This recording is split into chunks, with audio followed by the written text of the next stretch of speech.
kita semua yang bersama keluarga kita menjadi bagian dari umat Rasulullah yang kelak akan bisa bertemu dengan Rasulullah ya bunda-bunda ya. Semoga kita bisa diakui sebagai umat dari Nabi kecintaan kita. Amin ya robbal alamin. Insya Allah.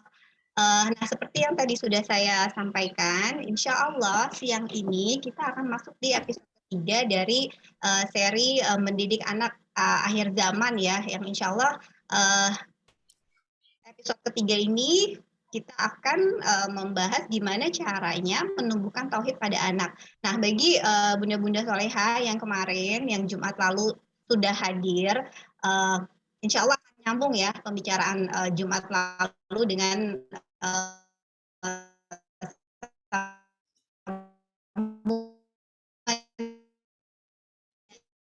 Jumat ini. Jadi kan dulu percaya Allah gitu ya. Itu ngena banget sih menurut saya kalimat itu ya, betul. Mungkin sekarang nih mungkin banyak di antara kita ibu-ibu yang selalu bilang, ayo dong pede dong, jadi anak tuh harus pede dong gitu. Terus kita lupa gitu bahwa seharusnya yang kita ajarkan itu adalah percaya Allah dulu, karena betapa pentingnya tauhid ini, anak kita akan mempunyai akhlak yang baik begitu ya, seperti yang Jumat lalu disampaikan oleh Ustadz. Nah, bagi bunda-bunda yang berhalangan hadir di 2 episode sebelumnya, bisa melihat, menonton kembali di YouTube ya, di YouTube-nya MT Horotunisa, dicari aja di YouTube gitu. Kemudian juga ada resume catatan dari kajian yang sebelumnya, itu bisa dilihat di Instagramnya MT Horotunisa. Jadi supaya tidak lompat-lompat gitu ya, supaya nyambung nih pembicaraannya, bunda-bunda semuanya jadi relate sama apa yang akan dibicarakan ini dengan yang sebelumnya. Jadi jangan lupa mungkin setelah ini dicek lagi, ditonton kembali YouTube-nya, atau mungkin melihat catatannya di mt.heratunisa. Oke, baik. Nah, sepertinya sudah tidak sabar untuk melanjutkan kembali kajian kita mengenai tauhid anak. Langsung saja saya serahkan kepada Ustadz Bendri. Tafadholi Ustadz. Masya Allah, jazakillah khair ya Mbak Nuning sudah membuka acara. Bismillahirrahmanirrahim. Assalamualaikum warahmatullahi wabarakatuh. Innal hamdalillah nahmaduhu wa nasta'inuhu wa nastaghfiruh wa na'udzubillahi min syururi anfusina wa sayyiati a'malina, man yahdihillahu fala mudhillalah wa man yudlil fala hadiyalah. Asyhadu an la ilaha illallah wahdahu la syarikalah wa asyhadu anna Muhammadan abduhu wa rasuluhu alladzi la nabiyya ba'dah wa la haula wa la quwata illa billah wa ba'd. Ikhwatal iman, a'azakumullah jami'an, ibu-ibu dan juga bapak-bapak. Saya menyapa karena tadi saya melihat ada sekilas bapak-bapak juga yang hadir di kesempatan siang hari ini. Jamaah Majelis Taklim Horotunisa, baik yang aktif di wilayah Bintaro dan sekitarnya atau wilayah Surabaya dan sekitarnya, serta para tamu dan undangan yang hadir di kesempatan siang hari ini. Alhamdulillah kita kembali bersua di kesempatan kali ini. Setiap hari Jumat ya, di pekan setiap bulannya kita mencoba membahas bagian dari serial lanjutan. Kalau beberapa waktu yang lalu ya, kita ingat ada serial yang lumayan panjang yang kami bahas, judulnya serial Masuk Surga Sekeluarga. Kali ini kita bahas serial yang sangat relate dengan kita, yaitu serial Mendidik Anak Akhir Zaman. Bagaimana serial ini kita buat? Karena kita tahu bahwa mulai dari masa ketika Nabi diutus, sebagian ulama mengatakan itu masa di akhir zaman. Artinya semakin kita menjauh dari Nabi, semakin dekat kepada datangnya akhir zaman.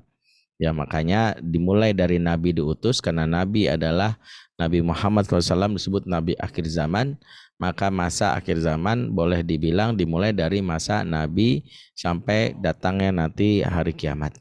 Dan semakin jauh kita rentang waktunya dari Nabi, berarti semakin dekat kita menjelang datangnya hari kiamat atau di ujung dari akhir zaman. Maka harus kuat bagaimana mental kita sebagai orang tua menghadapi berbagai macam kemungkinan-kemungkinan. Karena itu kita harus mempersiapkan anak kita, karena sejatinya banyak faktor yang membuat anak kita saat ini sangat mudah untuk terbawa dalam pusaran akhir zaman yang membuat mereka masuk dalam kelompok yang justru membenci atau mencela agamanya sendiri. Kita sudah membahas bahwa pondasi mendidik anak akhir zaman tidak bisa lepas dari tauhid. Karena tauhid pula lah yang menjadi dasar bagaimana Nabi Muhammad awal mula membangun para sahabat. Jadi Nabi Muhammad menyadari ada sebuah kekuatan, dan kekuatan ini adalah kekuatan yang membuat bangkitnya seseorang dari kondisi yang lemah menjadi kuat, kondisi yang minder menjadi percaya diri, kondisi yang buruk menjadi baik. Dan kekuatan itu namanya adalah kuatul tauhid, kuatul aqidah. Kekuatan tauhid inilah yang membuat akhirnya beberapa orang, ya, kaum kafir Quraisy dan juga beberapa musuh Islam di masa Nabi berdakwah gentar, ya, takut, gemetar, ya, menghadapi kekuatan yang didasari atas kesadaran Allah lah sebagai satu-satunya tujuan dan satu-satunya tempat berlindung. Karena itu di akhir zaman ini, khususnya di masa-masa kita, jika kita ingin menjadikan anak kita anak yang tangguh, yang bisa menghadapi berbagai macam situasi, baik saat dia berada dalam situasi bersama kita atau di luar dari orang tuanya, berjibaku atau berseteru dengan banyaknya, ya, pengaruh yang ada di luar rumah, maka tidak ada yang bisa membuat dia menjadi pribadi yang kokoh kecuali tauhid. Makanya pendidikan tauhid ini pendidikan yang mutlak, ya, kemarin sudah kita bahas. Makanya bagaimana anak-anak kita menjadi pribadi yang percaya diri, yaitu kalau sudah percaya Allah, ya, PA dulu baru PD. Karena PD tanpa PA jadinya sombong. Ingat, PD tanpa PA sama dengan Fir'aun. Fir'aun itu PD tapi nggak PA, makanya dia mengaku wa ana rabbukumul a'la, saya ini Tuhan yang paling tinggi, ya, bahkan menyebut dirinya Tuhan paling tinggi. Kenapa? Pede banget dia, tapi karena nggak PA jadinya sombong.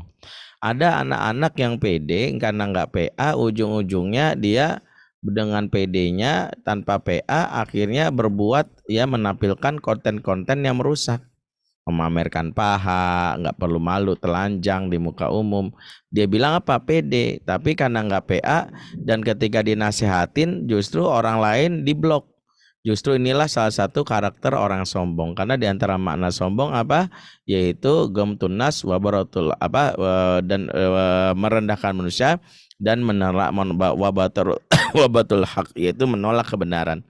Jadi di antara ciri orang sombong adalah merendahkan manusia dan menolak kebenaran. Makanya kalau ada orang yang melakukan perbuatan terang-terangan maksiat dan itu atas nama PD, ketika dinasihati malah tetap kekeh dengan keyakinan dan maksiatnya, maka dialah orang yang disebutkan PD tanpa PA, yaitu adalah sombong.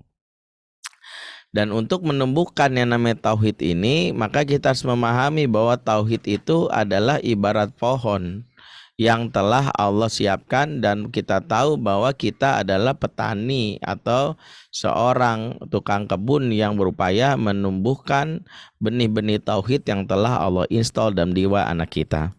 Ingat, yang kita bahas hari ini adalah menumbuhkan tauhid, bukan menanam tauhid. Sudah pernah kita bahas bahwa menumbuhkan ada tugas kita, menanam adalah tugasnya Allah. Apa maksudnya? Bahwa setiap manusia sudah ditanam biji atau benih-benih tauhid sejak awal diciptakan, yaitu saat di alam arwah.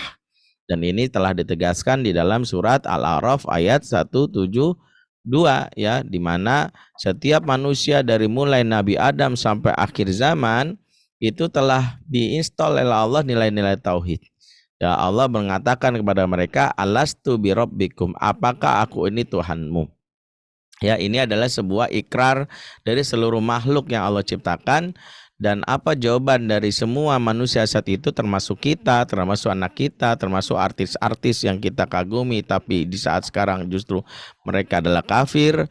Mereka bahkan kita semua menjawab, qalu bala syahidna. Benar ya Allah, Engkaulah Tuhan kami menjadi saksi. Inilah isyarat bahwa semua manusia telah ditanamkan benih tauhid. Jadi inilah makna dari hadis Nabi yang dijelaskan dalam hadis riwayat Bukhari dan Muslim. Ma min mauludin illa yuladu alal fitrah. Tidaklah bayi yang lahir kecuali lahir dalam keadaan fitrah. Jadi tidaklah bayi lahir kecuali lahir dalam keadaan fitrah. Apa maksudnya? Bahwa setiap bayi, setiap anak, setiap insan, setiap manusia lahir membawa yang namanya benih-benih tauhid. Ya, jadi benih tauhid atau tanaman tauhid ini sudah ada walaupun baru sebatas benih. Maka tugas kita, tugas orang tua adalah menumbuhkannya agar menjadi tumbuhan dan pohon yang kuat dan kokoh. Sebagai petani yang hebat, orang tua akan mampu membuat tanaman ini menjadi tinggi, bahkan memiliki manfaat yang luar biasa. Dan isyarat bahwa tauhid ini diibaratkan seperti yang namanya pohon, itu seperti disyaratkan dalam surat Ibrahim ayat 24. Allah berfirman, alam taro kaifa daraballahu mathalan kalimatan thayyibah kasyajaratin thayyibah asluha thabit wa faruha fis sama.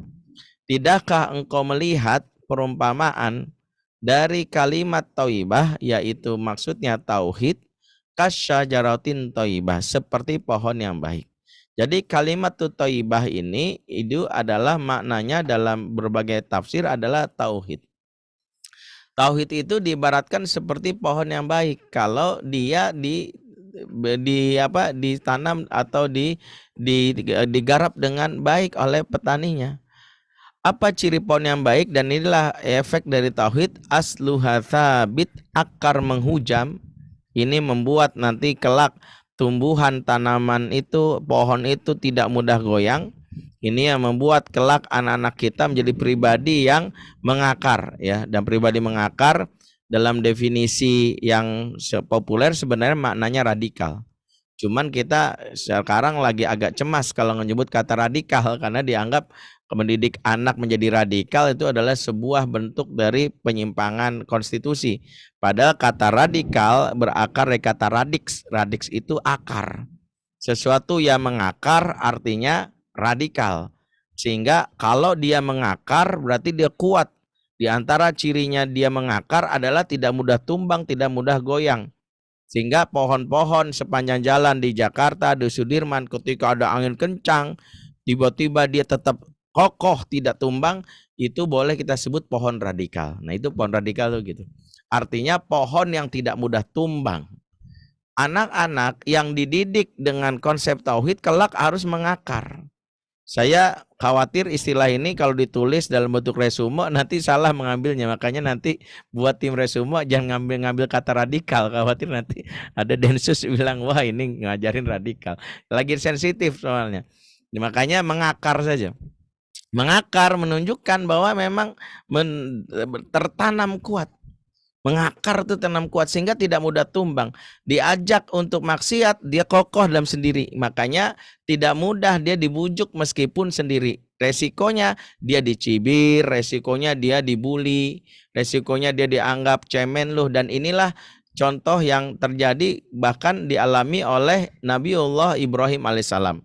Ya, makanya Ibrahim alaihissalam itu disebut imamul muwahhidin, imamnya orang-orang bertauhid sejarahnya, karena beliau sendirian mengatakan Allah itu Tuhan dan yang lain bukan Tuhan itu di saat orang lain melakukan ya penyimpangan tauhid. Bahkan disebutkan bahwa Ibrahim dahulu adalah satu-satunya makhluk Allah yang beriman. Jadi kalau ada sensus sedunia dulu awal mulanya Ibrahim dulu yang beriman. Seluruh manusia kafir semuanya. Sampai akhirnya Allah beri hidayah kepada keponakannya Ibrahim namanya Lut. Kelak jadi nabi juga. Nanti muncul juga hidayah kepada istrinya yang namanya Sarah. Nanti juga Hajar. Tapi awal mulanya hanya Ibrahim yang beriman. Dan itulah yang membuat Allah mengangkatnya menjadi kekasih atau Khalilullah atau Khalilur Rahman. Ibrahim ini gelarnya Khalilullah atau Khalilur Rahman. Yang disebutkan dalam surat An-Nisa ayat 124 ya atau 125. Nanti kalau saya agak salah diperhatikan, ini saya lupa ayatnya. 124 atau 125, tapi Allah berfirman, "Wattakhadallahu Ibrahima khalila." Dan Allah menjadikan Ibrahim sebagai kekasihnya. Allah menjadikan Ibrahim sebagai kekasih Allah, di antara jawabannya karena Ibrahim sendirian ya. Makanya jadi jomblo kalau bertauhid itu adalah nilai jual untuk jadi kasihnya Allah. Biarin, nggak ada manusia mengasihi aku dikasihi oleh Allah, masya Allah ya. Makanya kalau ada yang jomblo di sini nggak usah merasa khawatir, nggak usah merasa cemas, ya berarti yang jadi modal dia berkualitas itu adalah tauhidnya. Pohon tauhid yang baik, Anissa 125, makasih Mbak Nuning. Jadi pohon yang baik akan memberikan pengaruh dengan apa yang disebut yaitu akarnya menghujam. Cukup nggak akar menghujam? Tidak. Wafaruha fis sama, dan dahannya menjulang sampai ke langit. Dahannya meninggi sampai ke angkat langit. Makna dari dahan menjulang ini banyak sekali para ulama menafsirkan, mulai dari maknanya adalah produktivitas amalnya, termasuk juga apa karyanya, apa jabatannya, macam-macam lah yang disebut dalam makna wafaruha fis sama. Akar menghujam tapi dahan menjulang. Maknanya adalah seorang muslim dia kokoh tapi dia menjadi pribadi yang produktif. Dia banyak karya, banyak amal. Umur bisa jadi singkat 70 atau kadang-kadang 50 tahun, tapi sedunia mengenalnya sebagai ahlul khair, sebagai ahli kebaikan. Nah, maka kita bisa lihat dari ayat ini bahwa efek dari tauhid itu menjadikan anak-anak kita di akhir zaman anak yang memiliki dua karakteristik ini. Kalau kita menumbuhkan tauhid, maka kita akan memiliki anak kita yang satu, tidak mudah digoyang, tidak mudah digoda, tidak mudah jatuh, tidak mudah putus asa, tegar, kokoh, sendirian, nggak ada masalah. Yang kedua, anak-anak yang produktif, karyanya banyak, ya, kemudian amalnya banyak. Dia bukan anak yang istilahnya apa, mager, tetapi dia anak-anak yang produktif, ya. Dia bukan anak yang baperan tapi berperan, ya kan. Baperan beda dengan berperan. Jadi dia berperan bukan baperan. Jadi dia pribadi yang karyanya banyak. Maka inilah makna dari kenapa kita filosofi dari tauhid itu adalah seperti pohon, mau tak mau tugas kita menumbuhkannya. Maka apa yang membuat anak-anak itu tumbuh kalimat tauhid, tumbuh tauhid dalam dirinya, benih-benih tauhid ini tumbuh jadi pohon yang baik, maka kalau kita memahami apa yang disebut dengan kebutuhan yang menumbuhkan tauhid itu sendiri. Apa maksudnya? Bahwa tauhid yang sejatinya adalah sebuah pohon akan bisa tumbuh kalau kebutuhan-kebutuhannya itu terpenuhi. Layaknya pohon, kita harus berikan makanannya seperti air yang harus kita guyur setiap saat. Kemudian juga seperti misalnya nutrisi-nutrisi, pupuk, dan itulah yang harus kita pahami. Maka yang pertama, kenali apa yang membuat anak itu bisa tumbuh tauhidnya, yaitu yang disebut dengan bagaimana kita mengenalkan kalimat tentang Allah di awal-awal sedari dini, supaya anak semakin intens lafaz atau kalimat ini terdengar dalam telinganya atau terhujam dalam jiwanya. Maka itulah hikmah mengapa agar anak-anak itu bisa tumbuh tauhidnya, maka Allah haruslah pertama kali dikenalkan. Dan Al-Quran sudah membuat isyarat memperkenalkan Allah itu lewat 3 bagian tumbuh kembang, sebagaimana sebutkan di dalam surat An-Nahl ayat 78. 3 bagian tumbuh kembang yang ada dalam diri manusia ini adalah sebuah teknis atau sebuah cara untuk memperkenalkan tauhid ini. Ingat bahwa tauhid itu yaitu adalah dikenalkan layaknya kita mensyiarkan produk-produk yang ada di sekitar kita. Exposure yang intens akan membuat memori tentang produk itu masuk ke kepala kita. Seperti layaknya anak-anak yang terbiasa di FYP-nya, ya, atau mungkin di sosial medianya selalu terdengar lagu ini. Apa yang terjadi? Maka itu menjadi viral. Itu menjadi sebuah yang masuk dalam memori dia. Maka inilah kenapa exposure dalam kaitannya dengan tauhid ini harus sedari dini diberikan. Salah satu kesalahan fatal orang tua adalah tidak memberikan efek exposure kepada anak-anaknya. Ya, alih-alih mengenalkan tauhid malah lebih banyak mengenalkan selain tauhid. Ya, misalnya justru musik atau tokoh-tokoh yang ada di sosial media atau macam-macam. Exposure terhadap Allah harusnya sejak awal dimulai. Caranya bagaimana exposure ini dimulai? Mulailah dengan mengenali tahapan tumbuh kembang organ-organ yang produktif di dalam diri anak. Apa saja organ itu?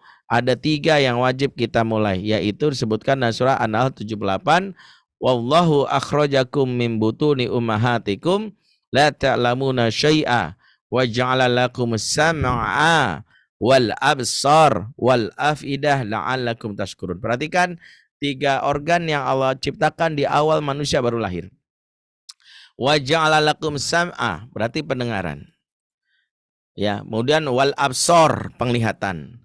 Wal afidah yaitu perasaan. Perasaan afidah ini jamak dari kata fuad yang maknanya itu ada nyebutnya hati, tapi sebagian ahli bahasa menyebutkan hati dalam ayat ini fuad itu maknanya dari kata tafaud, sesuatu yang bergolak atau sesuatu yang bergolak itu artinya yang berhidup. Sehingga ada yang mengartikan fuad itu maknanya adalah emosi atau perasaan. Jadi kalau kita mau simpulkan dari sisi tumbuh kembang, 3 organ yang aktif di awal manusia baru lahir, dan ini adalah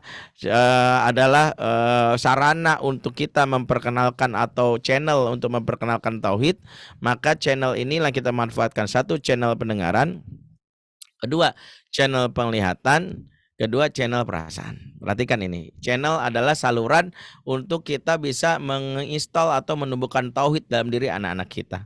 Ya sebagaimana ya seorang, ya kalau saya lagi mengibaratkan seorang tokoh politik yang ingin campaign atau memperkenalkan dirinya agar memiliki elektabilitas masuk dalam memori setiap pemilih, ya maka dia melakukan identifikasi channel yang bisa dipakai. Bisa jadi channel TV, karena dia tahu bahwa masih banyak masyarakat yang nonton TV, atau channel spanduk, dia pikir karena di panjang jalan manusia warawiri, atau juga channel yang disebut namanya channel mungkin sosial media, ada yang seperti itu.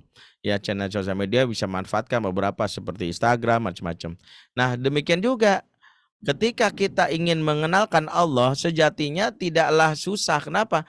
Karena sejatinya Allah sudah ditanam ya di dalam diri setiap manusia, tinggal kita berusaha mengaktifkannya dengan merangsang atau menstimulan 3 organ yang tadi sebutkan tadi. Yang pertama pendengaran.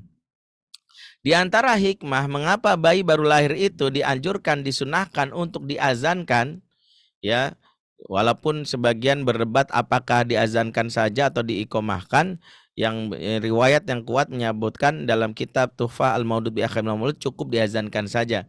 Walaupun kalau mengikomahkan juga tidak masalah, karena hadis yang kuat hanya menyebutkan Rasulullah mengazankan bayi di telinga kanannya. Dan di antara hikmahnya kenapa diazankan? 1, karena memang ini bukti bahwa Islam sangat sesuai dengan tumbuh kembang anak.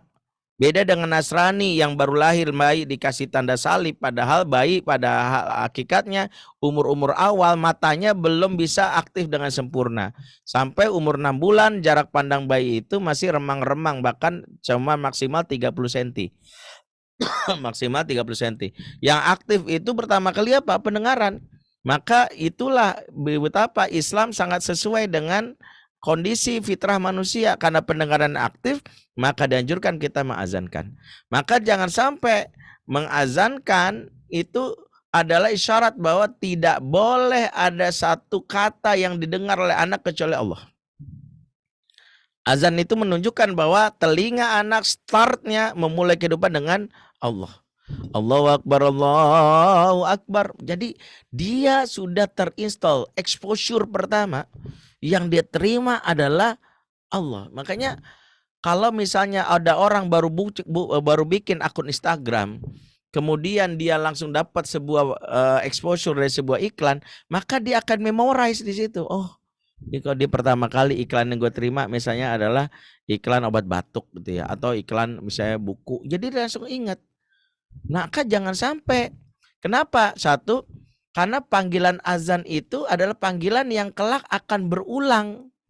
Kan panggilan azan nggak sekali doang. Dalam sehari anak akan mengalami 5 panggilan azan, sehingga ketika bayi dimulai dari panggil azan, walaupun bukan maksudnya untuk sholat, dia akan teringat bahkan intens. Ini disebut kalau dari sisi ilmu marketing produk namanya exposure intens. Ya, kata-kata ini, tagline ini, jingle ini sudah diingatkan di awal baru lahir. Jingle atau tagline ini sudah dimulai. Allahu Akbar, Allahu Akbar. Nanti ketika dia sudah mulai sedikit dewasa, dari mulai subuh sudah ingat Allahu Akbar, Allahu Akbar. Maka dia tidak asing. Anak-anak yang asing dengan panggilan azan sampai dia malas sholat, bahkan menjauh, mohon maaf, bisa jadi orang tua yang tidak memperkenalkan di awal-awal baru lahir adalah azan. Maka pendengaran diintensifkan dengan kalimat tauhid, exposure-nya lewat channel pendengaran. Ingin menumbuhkannya, maka lewat channel pendengaran. Jadi makanya sering-sering kita membisikkan kalimat tauhid di tengah anak. Allahu Akbar, Allahu Akbar. Mungkin ada yang berdebat karena ada sebagian ulama yang mendoifkan hadis mengenai azan di tengah bayi, dan itu tidak kita tolak juga karena ada ulama yang kita kagumi juga ya, Syekh Nasruddin Al-Albani yang menolak, mengatakan bahwa hadis yang mengazankan bayi yang sebagian ulama menguatkannya, beliau mendoifkannya, sehingga ada yang saking fanatiknya mengatakan saya nggak mau beramal dengan hadis doif. Saya jawab tidak ada masalah. Kalau nggak mau beramal hadirin nggak ada masalah, tapi jangan sampai nggak mau memperkenalkan kalimat Allah. Ada yang nggak mau, saya nggak mau azan karena itu hadis doif. Tapi begitu bayi lahir malah yiha, nggak, ngaco juga. Ngomong yiha, yiha apa juga? Yes, mantul gitu ya. Nggak boleh. Yang kita ucapkan saat baru lahir adalah kalimat tauhid. Kalau nggak mau mengazankan karena meyakini hadisnya doif dan nggak mau beramal, ya sudah cukup takbir saja. Allahu Akbar, ya Allah. La ilaha illallah gitu loh. Ya harusnya begitu. Lagi pula tidak ada salahnya kalau kita mengazankan, toh kalimat ini yang nanti akan familiar di telinga anak dalam beberapa waktu berikutnya. Jadi ingat, bagaimana channel pertama untuk menumbuhkan tauhid adalah lewat pendengaran. Dan ini nggak mungkin sekali. Ada nggak orang, maaf ya, menumbuhkan tanaman menyiram sekali? Ada nggak yang berhasil? Nggak ada. Saya misalnya nanam pohon yang lagi misalnya mangga lah di depan rumah benihnya. Saya siram sekali, saya langsung berpikir nanti tumbuh, nggak mungkin. Maka di sini ada sebuah konsekuensi namanya intensional, intensif. Jangan sampai sekali doang. Walaupun bukan berarti abis ini berarti azankan terus Ustadz. Enggak, maksudnya sering-seringlah mengenalkan Allah di telinganya. Entah itu bisa dengan Al-Quran, yang penting ada kalimat Allah di dalam, atau sekedar kita nyebut Allah, atau kita bisa menjelas kalimat-kalimat yang intens di telinga anak. Ini channel pertama dalam menumbuhkan tauhid. Yang kedua, penglihatan. Channel penglihatan menunjukkan bahwa mata bayi itu tidak bisa melihat dengan jernih, tapi dia baru melihat dengan jarak yang pendek. Dan yang dia lihat itu harusnya menggambarkan tentang bagaimana hakikat Allah dengan namanya yang mulia. Ingat nama Allah Ar-Rahman Ar-Rahim. Di umur-umur awal anak akalnya tidak aktif, yang dia rekam adalah kesan. Ini kata kuncinya. Ingat, anak-anak tidak merekam memori akan sebuah hafalan, yang dia rekam adalah kesan. Makanya kalau kesan di awal-awal dia lihat itu menyeramkan, menakutkan, tegang, trauma, maka itu akan menimbulkan kepada batin yang menolak di saat dewasa. Maka pastikan anak-anak bayi pada saat dia sudah mulai melihat, dia melihat hal yang menyenangkan hatinya. Ibu yang tersenyum, ayah yang mengekspresikan rasa sayangnya, sehingga tanpa sadar kita sedang mengenalkan ayat-ayat kauniyah, bahwa ayah dan bunda adalah wajah Allah yang diwakili di muka bumi, alias dialah ayat-ayat cinta di muka bumi yang diwakili oleh ayah dan ibunya. Sehingga kalau ayah dan bunda di umur-umur awal setiap memeluk, mengekspresikan wajahnya, mukanya tegang, kaku, bahkan cenderung bengis, marah, maka mempengaruhi apa yang menjadi memori anak. Allah tak terekam dengan kesan yang baik. Allah dianggap sebagai sesuatu yang menyeramkan, karena makhluk yang pertama kali dia lihat di muka bumi adalah makhluk yang menyeramkan, yaitu adalah anak, yaitu orang tuanya. Sehingga channel yang kedua yang akan memorize di telinga anak itu adalah channel penglihatan. Yang ketiga, channel yang akan dia berpengaruh pada anak supaya merekam bagaimana hakikatnya tauhid itu adalah channel emosi atau perasaan. Di sini emosi positif anak akan menentukan jika dalam sepanjang hidupnya dari bayi baru lahir sampai dia nanti sudah memayis, dia tidak merasakan kebahagiaan, senyuman, tawa dan tidak dia peroleh, maka ini akan mempengaruhi dia bagaimana intensitas kenal dia kepada Allah. Ingat, bagi para ahli mengatakan bahwa terkenal belum tentu terpilih, itu kata kunci. Saya lupa para bilang apa, elektabilitas, apakah populer bukan berarti elektabilitas, kira-kira gitu. Ada anak mengenal Allah tapi belum tentu hatinya terikat. Disebabkan apa? Karena Allah dikenalkan dengan cara yang menyeramkan. Perasaan dia nggak nyaman. Banyak orang tua yang tanpa sadar di umur-umur tumbuh kembang mengenal Allah sambil menyebut kalimat Allah saat marah. Ya Allah, Masya Allah, adik, Allahu Akbar. Kamu tuh kok begitu lagi? Nah, emosi yang diucapkan secara negatif sambil menyebut Allah, ini akan kontra terhadap persepsi anak akan Allah. Yang ada Allah intens dikenal tapi bukan dengan namanya yang Ar-Rahman Ar-Rahim. Allah dikenal dengan Al-Mutasyaddid, maha keras siksanya. Allah sebut dengan Al-Muntaqim, maha mengancam. Jadi jangan sampai anak-anak akhirnya di umur-umur awal sudah tumbuh yang namanya tumbuhan tauhid ini, alih-alih menjadi mekar, yang ada malah kuncup. Bukannya makin bergairah, malah makin ya seperti putri malu yang ketakutan. Jadi jangan sampai tumbuhan tauhid ini rusak karena kita yang gagal mengenalkan yang disebut tauhid dengan tahapan yang dibenarkan dalam Islam. Di mana tahapan dibenarkan dalam Islam, tauhid harus dikenalkan dengan cara yang indah, menyenangkan. Sebagaimana kita tahu ya, Allah berfirman ya, surat Al-Furqan ya ayat 56 ya. Wa ma arsalnaka illa mubasysyira wa nadhira. Ya nanti dicek lagi ya. Maaf nih ya, bukan Ustadz Adi Hidayat, jadi kadang-kadang ayat berapa ya itu susah juga dihafalnya ya. Kadang-kadang hafal ayatnya nggak hafal ayat suratnya.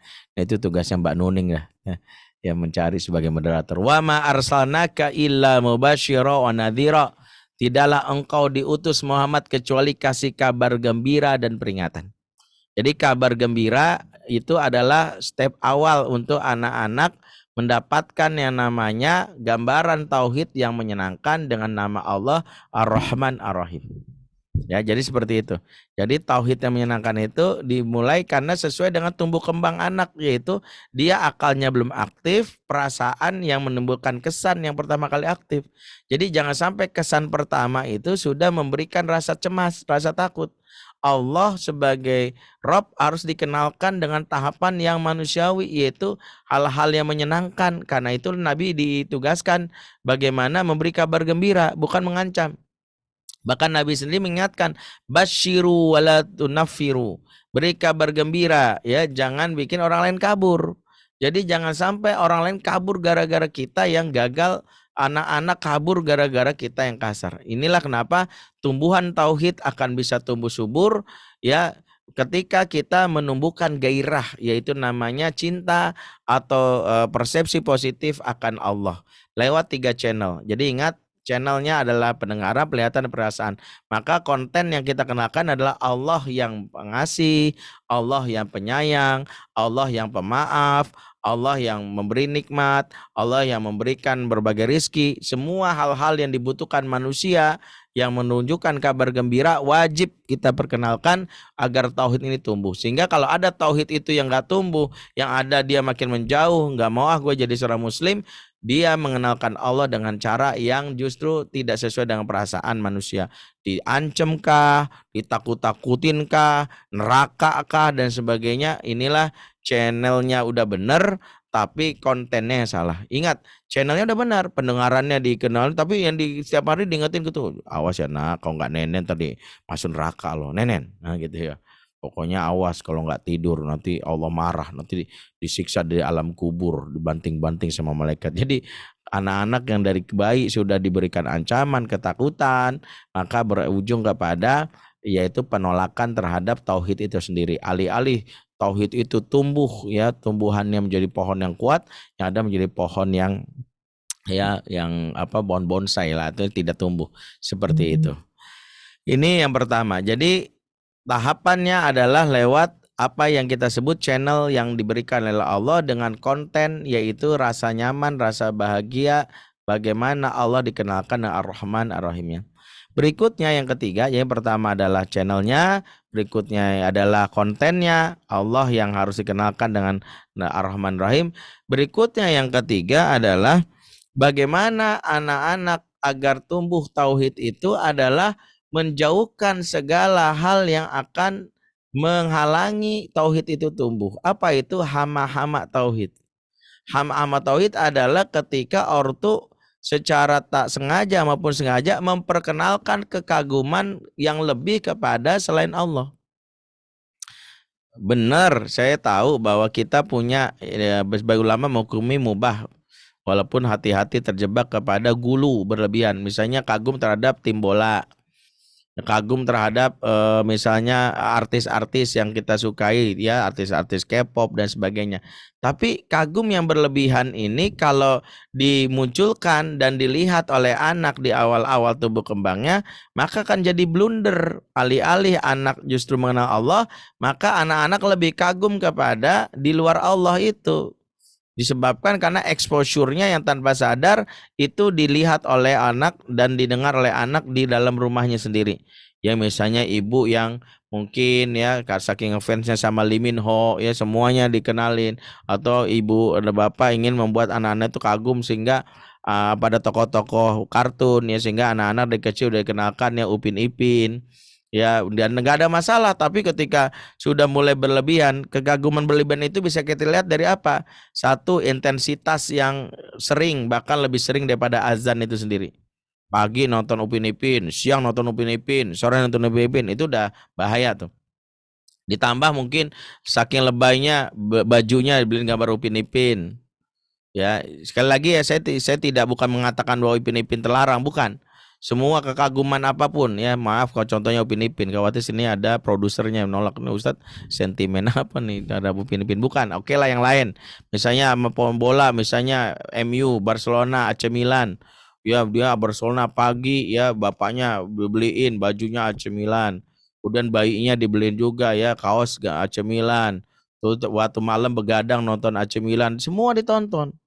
Nah ini akan sangat bahaya, exposure berlebihan, karena ingat penyimpangan tauhid bermula dari kekaguman berlebihan kepada makhluk.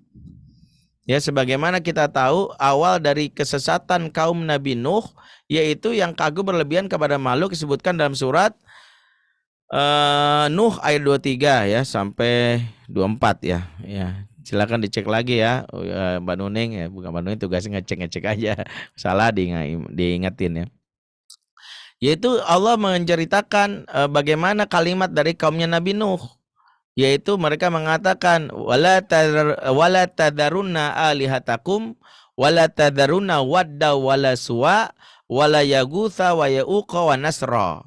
Jangan kalian tinggalkan sesembahan-sesembahan kalian. Jangan kalian tinggalkan sesembahan kepada Wad, kepada Suwa, kepada Yaguth, kepada Ya'uq, kepada Nasr. Ya, ini dalam surat Nuh ya, kalau tidak salah ya 23 25. 23 sampai 24 ya. Ada 5 sesembahan yang disebutkan oleh kaum Nabi Nuh yang ada di masyarakat, yaitu Wad, Suwa, Yaguth, Ya'uq, Nasr. 5 sesembahan ini kalau kita baca penjelasan para ulama adalah orang-orang soleh yang dikagumi selagi hidup. Mereka adalah orang-orang baik, orang soleh ya. Kalau sekarang tuh kayak selebgram lah, tokoh-tokoh lah, seleb, artis ya, para ustadz gitu ya, tokoh publik, public figure yang dikagumi. Pada saat mereka meninggal, maka disitulah setan ya berusaha untuk merusak tauhid dengan pelan-pelan, mulai dari orang yang menangisi kepergiannya ya, diingatkan ya bahwa ketika nangis diingatkan ya, apa kata setan, jangan lupakan kebaikan mereka. Maka orang-orang sepakat tidak mungkin kami lupakan, orang ini baik sekali gitu. Maka ditanyakan lagi, terus bagaimana kalian supaya orang ini terus ada dalam jiwa kalian supaya nggak lupakan? Kami juga nggak tahu ya, karena sering waktu kan kalian akan lupa karena pengalaman waktu-waktu akan selalu berjalan dengan sebagai mestinya. Akhirnya diusulkanlah oleh setan yang sudah berwujud manusia ini, mereka bertanya, apa yang harus kami lakukan? Gambarlah wajahnya. Mulai lo gambar wajah. Jadi mereka sepakat setiap orang yang punya kemampuan menggambar, surah gambar, akhirnya disuruh menggambar wajah dan dipasang di dinding setiap rumah, di dinding wajah setiap rumah. Ternyata menggambar wajah ini tidak cukup. Iblis atau setan datang memberikan lagi yang namanya godaan. Diingatkan mereka, kalau cuma gambar, apakah anak cucu kalian akan tahu tentang 5 orang hebat ini?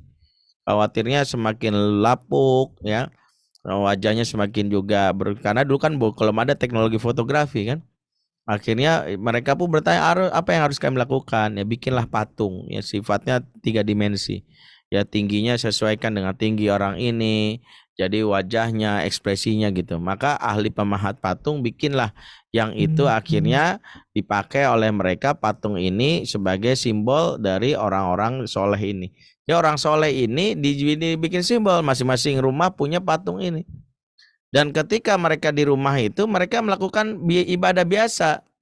Ya mereka dalam patung itu sebagai simbol. Pada saat itulah, ya pada saat mereka menyembah, tiba-tiba mereka berdoa, ya Allah berikanlah kami rizki, ya Allah berikanlah kami kesehatan. Disitulah setan datang lagi menggoda mereka. Kalian tidak sopan. Ada orang soleh walaupun patungnya di dekat kalian, tapi kalian langsung ke Allah. Itu namanya nggak beradab. Kalau mau minta lewat dia, ya ini orang dalam kasarnya. Orang dalam minta lewat patung ini, nanti patung inilah menyampaikan ke Allah dan itu lebih lebih layak buat kalian gitu. Sehingga akhirnya orang-orang di masa itu tertipu. Apa yang terjadi? Mereka akhirnya meminta dengan kata-kata wahai Wad, wahai Suwa, wahai Ya'uq, wahai Yaguth, wahai Nasr. Ya mintakan ke Allah. Bagus nih mintakan ke Allah. Jadi kayak kita ngomong ke orang dalam gitu. Wah, mintakan ke Allah ya, tolong sampaikan ke Allah. Tapi apa yang terjadi? Anak keturunan mereka tidak lagi mengenal Allah karena yang pertama kali lafazkan bukan Allah. Ya Wad, ya Suwa, ya Yaguth, ya Ya'uq, ya Nasr. Inilah awal dari penyimpangan tauhid. Zaman kita mungkin enggak, tapi zamannya anak kita berikutnya akan muncul. Maka ketika ortu ngefans berlebihan kepada suatu makhluk, maka berdampak anak-anak yang rusak tauhidnya. Inilah awal dari kenapa kita sudah mengenalkan Allah, tapi anak-anak kok tidak tumbuh karena tanaman tauhidnya rusak oleh hama yang kita bawa sendiri dalam kehidupan kita. Makanya waspadalah bagi orang tua yang ngefans yang anak-anak tahu banget, ih mamanya tuh kalau ngeliat tokoh ini kayaknya udah histeria banget deh. Mama tuh udah kayak gini, bener nak, mama akan batalin semua acara, bela-belain batalin mama, sampai mama rela begadang hanya nonton ini. Wah berarti nih orang nih hebat nih, orang ini luar biasa. Tanpa sadar anak-anak tumbuhan tauhidnya rusak oleh orang tuanya sendiri. Lagi-lagi kenali apa yang menyuburkan tauhid, apa yang merusak. Kenali minuman dan makanan tauhid dan kenali hama atau serangga-serangga perusak tauhid. Inilah salah satu kiat menumbuhkan tauhid yang harus kita kenali. Filosofinya kita ambil dalam surat Ibrahim 24. Waktu sudah menyudutkan 14.31. Mudah-mudahan ini waktu ini bisa kita maksimalkan sisanya untuk diskusi dan jawab. Jadi di serial serial pendidik anak akhir zaman, kita baru sampai pembahasan satu, yaitu adalah pembahasan mengenai tauhid sebagai pondasi dalam pendidikan anak-anak akhir zaman. Wallahu a'lam bishawab. Aku lu qala fastaghfiru walakum. Assalamualaikum warahmatullahi wabarakatuh. Waalaikumsalam warahmatullahi wabarakatuh. Masya Allah.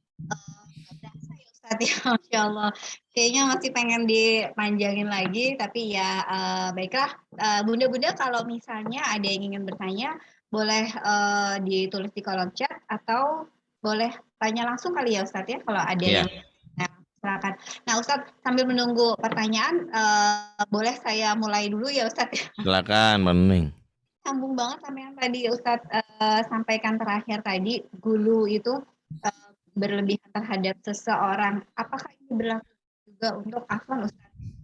Syekh gitu ya, biasanya kan kalau orang tua gitu ya, kalau berdoa itu suka minta sama orang soleh agar mendapat syafaat gitu ya, seperti itu.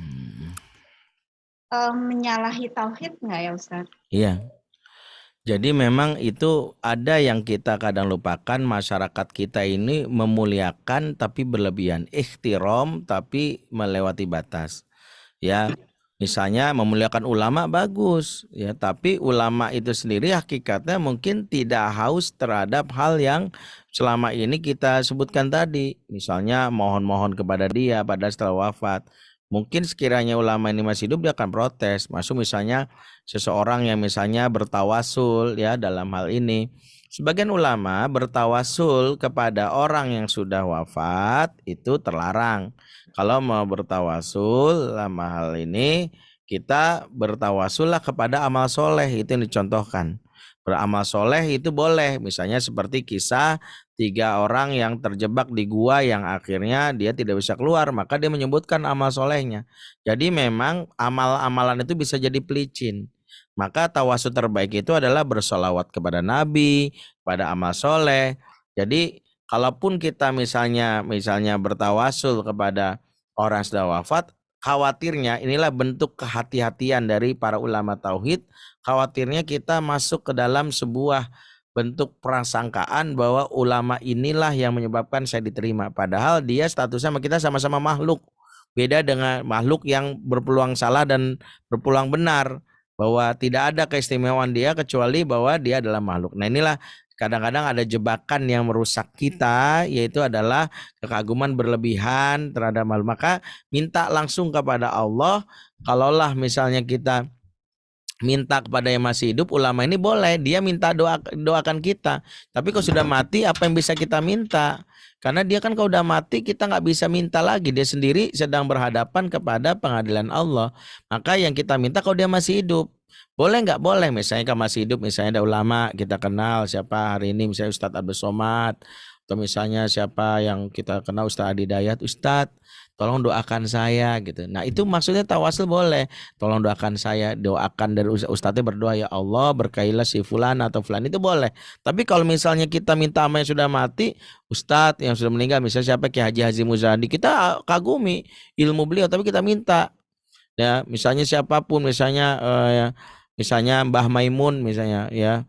Mbah Maimun kita tahu Kiai Haji yang luar biasa yang kenal ya salah satu orang soleh yang kita miliki, tapi kita minta saat dia mati khawatirnya lagi-lagi saya tidak ingin menghancurkan sebagian orang yang merasa yakin, lagi-lagi kehati-hatian kita harusnya jangan sampai membuat kita terjebak kepada hal tersebut. Makanya bagi siapapun harusnya menyadari kekaguman kepada ustadz itu boleh, tapi jangan sampai berlebihan ya. Saya contoh lah, siapalah saya lah, saya bukanlah seorang ulama, ya saya juga bukan ustadz yang luar biasa, biasa saja sebagai pendakwah. Tapi ketika pernah ada sebuah kajian seminar kalau nggak salah, saya lihat seminar yang saya isi ini ada bazar-bazarnya gitu. Ketika saya lewatin masing-masing bazar, tiba-tiba ada satu bazar yang lumayan ramai jualan laku, yaitu jualan bantal yang jadi masalah, bantalnya gambar wajah saya, dan itu nggak izin gitu. Jadi bantal kecil gitu yang ditaruh di mobil gitu ya. Saya bilang kaget saya. Wah ini kok ada wajah saya gitu. Ya alhamdulillah Ustadz dengan PD-nya tuh alhamdulillah Ustadz berkah Ustadz. Alhamdulillah laku Ustadz 200 piece sudah ada yang laku dari kemarin gitu ya. Saya bukannya bangga, wih ternyata ada juga fans gue, malah ngeri saya. Saya bilang maaf nih, saya nggak minta royalti tapi nggak udah ngomong nggak sebelumnya. Ya belum sih Ustadz, tapi kan apa salahnya, salah. Saya nggak mau. Pertama khawatirnya juga ain bagi saya, wajah saya buat apa juga ditampilin gitu, jangan-jangan ada macam-macam dibawa ke macam-macam bocen dukun, tahu ya istri saya melihat kok istri saya berubah pikiran gitu ya. Macam-macam lah, saya udah prasangka udah gak enak juga, saya bilang udah biar lain kali tolong ya, saya bilang nggak usah dijual, tapi karena saya nggak mematikan rezekinya cukup ini aja. Dan saya menjelaskan dari sisi bahwa kekaguman ini khawatirnya jadi masalah. Jadi kalau ada yang bilang ngefans sama saya, ya itu karena nggak tahu aja aibnya saya. Dan kalau udah tahu pasti malu, males juga. Intinya begini, kagum nggak apa-apa, tapi tahu kadarnya. Ya, doakan saja. Setiap ustadz yang sebenarnya saya kagum sama Agim. Saya kagum sama Ustadz Abdul Somad. Saya kagum sama Ustadz Adi Hidayat yang luar biasa. Tapi kagum saya cuman belajar ngambil faidah dari ilmu beliau. Kemudian ya saya paling mendoakan mereka-mereka ini supaya istiqomah, supaya diberikan kesehatan. Sama seperti saya yang kagum dengan ulama yang baru saya wafat ya, Dr. Yusuf Kordowi ya. Saya kagum karena saya dari awal muda saya belajar buku-buku beliau. Dari awal beliau pernah datang ke Indonesia, bahkan pernah ke Bukit Tinggi. Saya pantau terus berita beliau, mulai dari fikih beliau yang jatuh fikih fikih Aulawiyat, fikih-fikih yang populer, fikih zakat itu yang sempat heboh, ada sebagian yang atau fatwa muasarahnya, fatwa-fatwa kontemporer beliau terkait dengan fenomena yang terjadi masa sekarang, atau buku-buku akhlaknya tentang akhlak Islam, atau buku tentang Risalah Taubat. Jadi eh, dulu saya baca gitu ya, atau fikih hiburan banyak. Artinya tapi ketika beliau wafat ya, apakah setelah itu saya bikin fotonya, saya bikin patung? Ya nggak usah lebay, doakan. Ya Allah, maghfirlahu warhamhu wa'afi'afu anhu. Ya Allah, ampuni dosanya, Allah berikan kebaikan baginya dunia akhirat. Jadi cara kita mengagumi harusnya seperti itu ya. Allah alam shawab. Baik. Sudah ada 3 pertanyaan ini Ustaz di kolom. Saya antri baca dari yang pertama ya Ustaz ya. Ini Ya dari silakan. Bunda Dian. Assalamualaikum Ustaz. Bagaimana ya SMP kagum berlebihan pada artis pria K-pop karena fisiknya? Iya. Fisik itu dikagumi dampaknya dua. Dampak pertama selain tauhid, dampak kepada akhlak. Di antaranya adalah kenapa syariat Islam mengingatkan untuk menundukkan pandangan. Surat An-Nur 30-31. Sayangnya nih, kita ini ketika ngomongin nundukkan pandangan itu seringkali adalah bias gender, laki-laki yang sering disalahkan. Laki, jaga matanya. Wong mata jelalatan gitu ya. Padahal ayatnya adil loh. Silakan lihat surat ayat 30 pertama laki-laki. Qulil mu'minina yaghuddu min absarihim wa yahfazuna furujahum. Kan lihat ya. Kemudian surat al-31-nya apa? Qulil mu'minati yaghuddna min absarihinna wa yahfazna furujahunna. Katakanlah kalau 30 kepada laki-laki mukmin, kalau 31 wanita mukminat. Nah, menariknya pada perintahnya kan sama. Kenapa? Biasa gini, Allah kalau perintahnya sama kepada laki dan perempuan, biasanya satu ayat sudah cukup. Ya buktinya apa? Surat puasa. Ya ayyuhalladzina amanu kutiba alaikumusiyam. Itu buat siapa? Orang-orang beriman, mau laki mau perempuan. Ya, mau laki perempuan. Ya ayyuhalladzina amanu ista'inu bisabri wassalah. Itu untuk siapa? Untuk laki-laki dan perempuan. Anehnya, bukan aneh sih ya, inilah hebatnya cara Allah mengajarkan kita. Khusus menundukkan pandangan harus dipisah supaya jadi penegas bahwa yang rentan rusak terhadap syahwat itu adalah laki-laki dan perempuan sama peluang rusaknya. Bahwa laki-laki diingatkan, "Hei, jaga matamu." Ya, dan perempuan, "Hei, jaga matamu." gitu. Kalau ada orang kagum sama fisik, berkemungkinan besar apa? Enggak jaga mata. Dan ingat filsafat Quran itu dalam ayat ini yang diingatkan apa? Dari mata bukan turun ke hati. Salah ya. Yang benar dari mata turun ke kemaluan. Karena ayatnya mengatakan qulil mu'minina yaghuddu min absarihim wa yahfazu furujahum. Perempuan apa? Qulil mu'minati yaghuddna min absarihinna wa yahfazna furujahunna. Katakanlah kepada wanita mukminat agar mereka menahan pandangan dan menjaga kemaluan. Selalu diingatkan nahan pandangan, jaga kemaluan, nahan pandangan, jaga kemaluan. Ini isyarat Quran. Siapa yang tidak bisa jaga matanya sulit menjaga kemaluannya. Ya, makanya kalau kagum sama fisik termasuk yang harus kita waspadai. Berarti apa? Tidak dilatih untuk menjaga pandangan. Kenapa mata jelalatan? Jawabannya karena hati yang tak diinstal rasa malu. Makanya rasa malu itulah yang membuat kita menjaga diri dari mata melihat yang haram. Makanya kalau dari kecil tidak diinstal rasa malu, mata itu jelalatan. Ya kalau malu malu gitu. Ingatlah wanita yang malu-malu kan ngelihat nggak mau malu gitu. Ngelihat mandang wajah aja malu gitu. Kenapa? Rasa malu itu adalah pagarnya manusia. Maka pendidikan itu harus di restart ulang. Restart ulang pertama berarti sudah mulai memperkenalkan rasa malu. Yang kedua, bahwa kekaguman anak kepada fisik K-pop bisa jadi adalah bentuk dari pelarian karena hati yang belum terisi cinta dari orang terdekat. Saya ingin katakan begini, anak perempuan yang kagum tergila-gila kepada artis di luar termasuk K-pop adalah yang bisa jadi belum terlalu dekat dengan ayahnya, bisa jadi. Maka inilah titik awal bagi seorang ayah untuk muhasabah. Sudahkah ngedate bareng sama anak gadisnya? Sudahkah jalan berdua sama anak gadisnya? Karena ayah itu adalah ayat-ayat cinta Allah di muka bumi sebagai pagar yang menjaga anak wanitanya untuk tidak macam-macam terhadap dunia luar.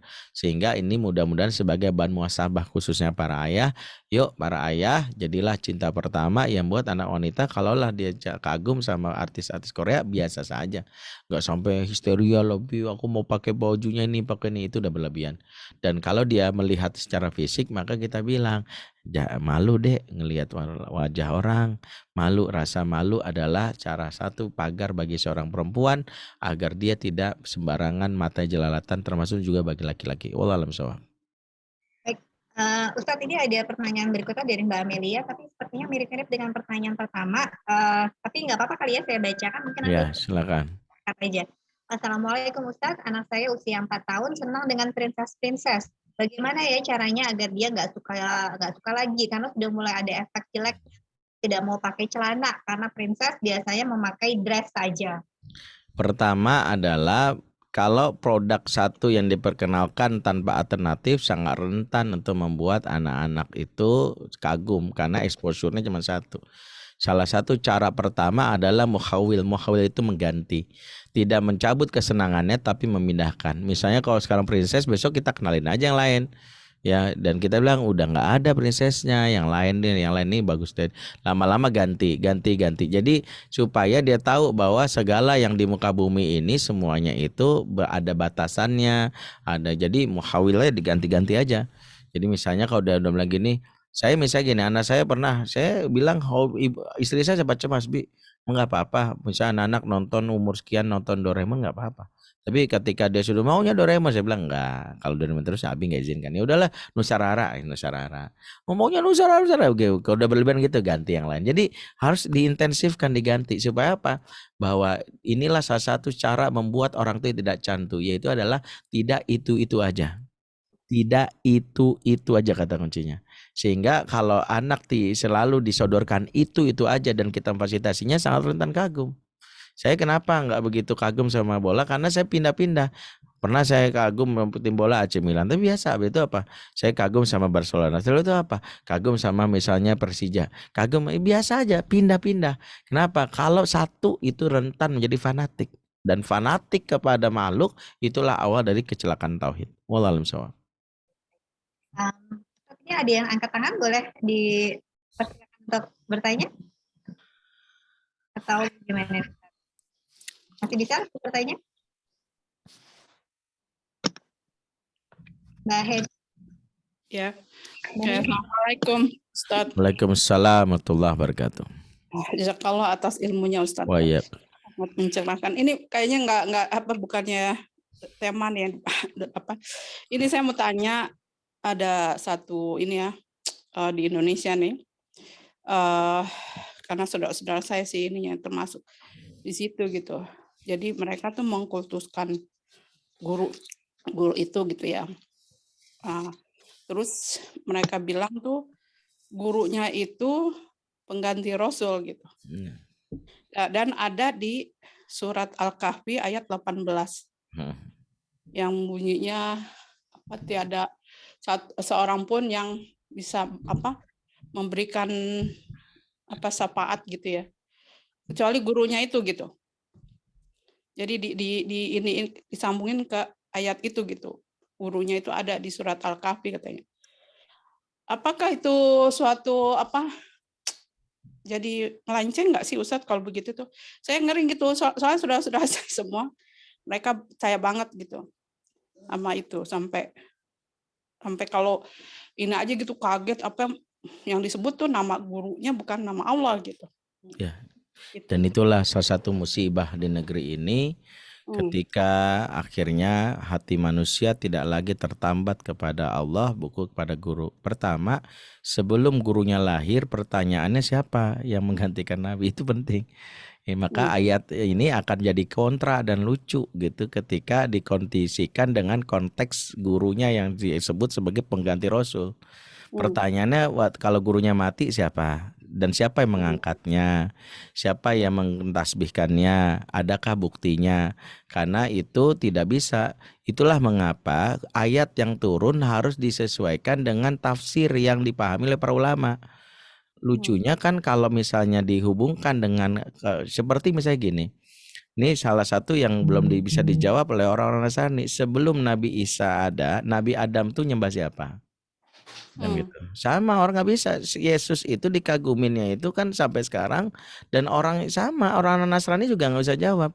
Dulu Nabi Adam nyembah siapa coba?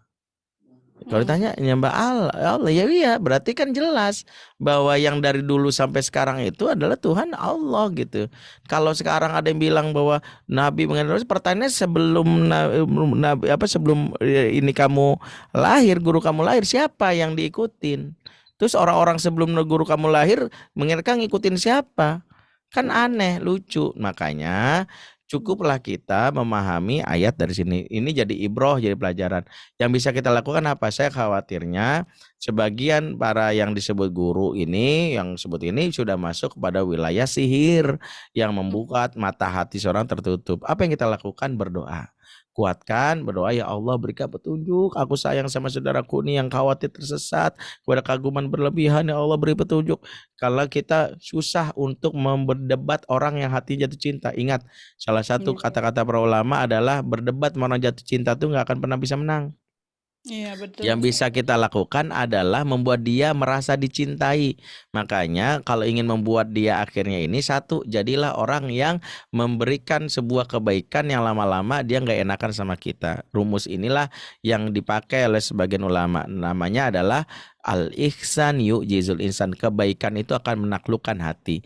Jadi kalau kita ingin membuat dia akhirnya sadar, taklukkan dulu hatinya dengan berbuat baik. Karena kalau dia sudah baik, maka cinta dia akhirnya menjadi terpencar. Inilah yang disebut Ibnu Qayyim dengan rumus la tatruku syai'an illa bisyai'in. Seseorang tidak bisa meninggalkan sesuatu sebelum mendapatkan sesuatu yang lain atau sesuatu yang baru. Apa maksudnya? Kalau ingin membuat orang lain move on dari kesalahan, maka hati dia harus dibikin tertambat kepada yang lain. Itulah mengapa tugas kita bukan mendebatnya. Kita diam saja kok dia, tapi kita banyak berbuat baik, menunjukkan kebaikan dengan niat mendakwahinya. Dia butuh uang, kita pinjemin, lama-lama sampai akhirnya dia hatinya nggak enak, baru kita bilang, yo minta langsung sama Allah aja. Ya, ada orang lain, sampai lama-lama kita ajak ke pengajian kita, mudah-mudahan dia menjadi sadar, seraya berdoa semoga Allah beri petunjuk padanya. Allah alam syawab. Oke, jazakallah Ustaz. Iya. Masih bisa ada satu pertanyaan lagi atau? Silakan. Puspita Dewi, Assalamualaikum Pak Ustadz, ingin bertanya bagaimana menasehati teman atau saudara dekat yang masih percaya zodiak, bahkan ada yang hingga berobat ke pengobatan alternatif yang jelas-jelas berbuat kesyirikan. Mau tegur tapi merasa belum pantas, tapi juga risih jika dibiarkan. Mohon pencerahannya Ustadz.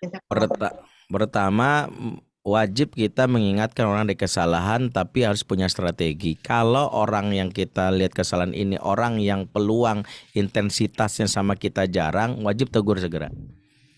Karena kita nggak tahu besok bakal ketemu lagi atau enggak. Karena itu kita harus mencegahnya. Mas, ini kan nggak boleh. Kalau urusan dia percaya atau menolak, itu urusan hak Allah aja berikan. Allah memberitahu apa yang paling penting, kau usaha saja. Urusan hidayah urusan Allah. Tapi tugas kita dihisab nanti Allah, jangan sampai membiarkan kemaksiatan. Tapi kalau dia orang yang kita punya hubungan yang bakal intens, berstrategi. Salah satu strateginya apa? Pastikan dia nyaman dulu sama kita. Karena kata kunci yang sudah sering saya sampaikan beberapa waktu yang lalu, connection before correction. Jalin koneksi sebelum mengkoreksi. Kita ingin mengkoreksi, tapi koneksi kita udah baik apa belum sama dia. Makanya kalau dia sudah koneksinya bagus, dia happy sama kita nggak baik, kita boleh mengingatkan. Emang kamu sendiri memandang zodiak bagaimana? Tanya aja dulu. Kalau dia bilang aku percaya bla bla bla, kamu nggak khawatir ya kan dalam Islam begini-begini, sampaikan aja. Kalau dia sudah dekat sama kita, kita ngomong seperti itu, pelan-pelan dia akan terajak. Bahkan kalau perlu kita bilang, aku sih nggak tahu juga. Gimana kalau kamu nanya sama Ustadz? Jadi kita serahkan ke Ustadz ya supaya seperti itu. Karena kalau dia baca sejarah, kenapa orang-orang Arab jahiliyah disebut kafir?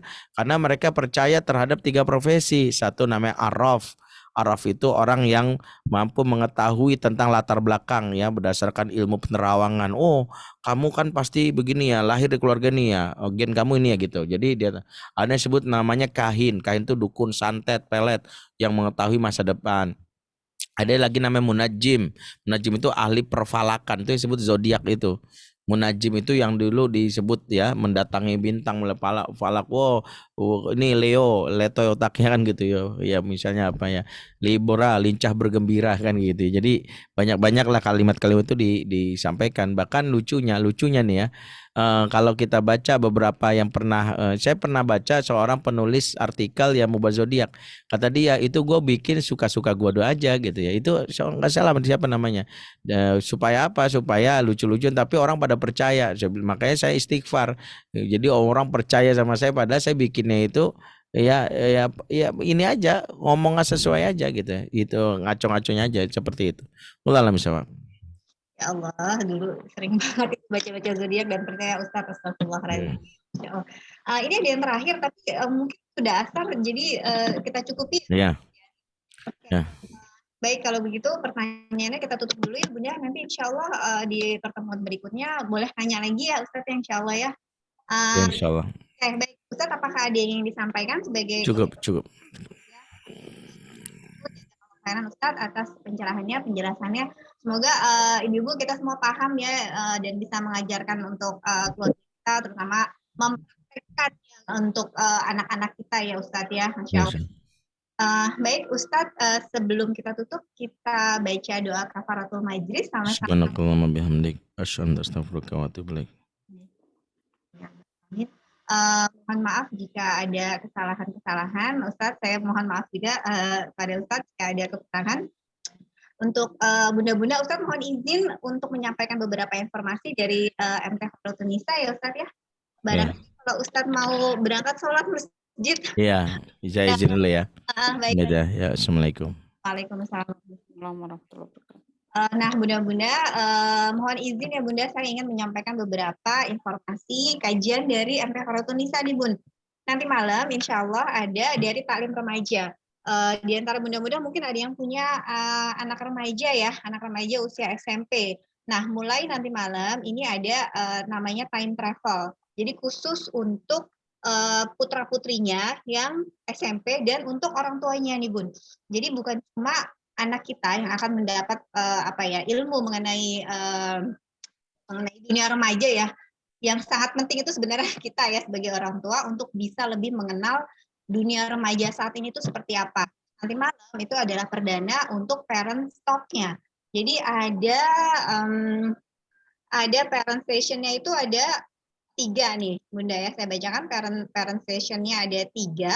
Kemudian teen class-nya ada 3, terus satu lagi namanya teen mentoring. Ini bersama Kak Dimas Adista yang insya Allah cukup memahami dunia remaja saat ini ya. Mungkin di antara ibu-ibu soleha, bunda-bunda kemarin sudah ada yang mengikuti taklim remaja bersama Kak Dimas Adista, itu Masya Allah banyak banget hal-hal yang kita itu baru tahu gitu ya, kita itu baru tahu tentang dunia remaja itu seperti apa. Nah makanya supaya kita nih nggak nyasar ya sebagai orang tua, karena sekarang perkembangan dunia remaja itu Masya Allah banget, sering terkaget-kaget gitu ya dengan perkembangan yang terjadi. Jadi masih bisa daftar nih Bun, informasinya ada di Instagramnya @taklimremaja. Mungkin Bunda bisa langsung ke Instagram atau mungkin sudah ada yang mendapat broadcast dari MT Hotel Nisa. Jadi silahkan diklik aja link yang ada di sana. Masih bisa ikut untuk perdananya nanti malam kelasnya ya Bunda ya. Terus kemudian informasi yang kedua, untuk bunda-bunda yang punya anak TK atau SD, hari Minggu kita akan mengadakan taklim anak offline lagi Bu, Masya Allah, offline di masjid di Musola Al Ikhlas Puri Bintaro. Jadi insya Allah jam 9.30 yang punya anak TK, yang punya anak SD, langsung saja yang mungkin rumahnya di daerah Tangsel gitu ya, langsung saja ke Musola Al Ikhlas di Puri Bintaro ya, itu dengan Ustadz Agus. Jadi kita akan meneruskan. Jadi waktu bulan lalu itu episode pertamanya tentang toharoh dan najis. Jadi anak-anak kecil gitu akan belajar mengenai cara bersuci, cara membersihkan hadas dengan cara anak-anak ya. Jadi kalau misalnya dengar judulnya kok toharoh sih, kok mandi najis gitu, kayak berat ya. Tapi ini dibawakan dengan cara anak-anak supaya mengerti. Nah, langsung aja hari Minggu insya Allah jam 9:30 ya. Oke, baik. Sepertinya 2 informasi itu sudah cukup saya sampaikan. Insya Allah kita nanti ketemu lagi di kajian MTH Tunisa Kamis depan ya, di jam yang sama seperti biasa. Ustadznya siapa? Lihat aja nanti flyernya menyusul. Mbak Heni nggak bisa ikut, nggak apa-apa. Nanti baca-baca aja resumenya ya, Masya Allah. Oke, baik. Kejauhan, Mbak. Kejauhan. Jauhan. Gimana? Oh ya, di Australia, Masya Allah. Iya. Nanti referensinya aja Mbak Hendy, Masya Allah. Iya, insya Allah ya. Terima kasih banyak. Saya mohon maaf jika ada kekurangan, jika ada kesalahan. Pamit undur diri sama teman-teman dari MT Horizonista. Billahi taufiq wal hidayah. Wassalamualaikum warahmatullahi wabarakatuh. Jazakumullah khairan. Salam. Terima kasih sudah hadir ya. Ya, sama-sama. Assalamualaikum.